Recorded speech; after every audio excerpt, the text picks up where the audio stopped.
കുറുകിയ വറുത്തരച്ച ഒരു ബ്ലാക്കിഷ് കളറുള്ള ഒരു കറിയാണ് ഇത്. പത്തിരി അതുപോലെ പൊറോട്ട ചോറിൻ്റെ കൂടെയും കഴിക്കാം. ആദ്യം തന്നെ നമ്മൾ തേങ്ങ സ്ലോ റോസ്റ്റ് ചെയ്ത് ലേശം മുളക് പൊടി ഇട്ട് വറുത്ത് വെള്ളം തൊടാണ്ട് നല്ല മഷി പരുവത്തിൽ അരച്ച് മാറ്റി വെക്കണം.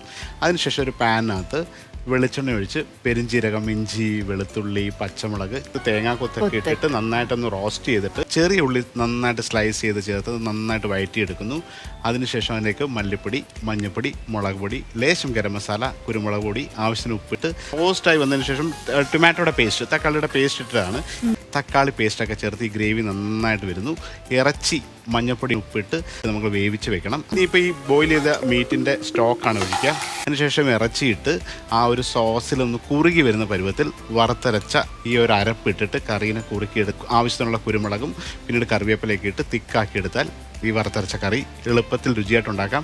ഇനി ബീഫ് അല്ലെങ്കിൽ ചിക്കൻ ആയാലും ഇതേ മെത്തേഡിൽ അസാധ്യമായ രുചിയായിരിക്കാം.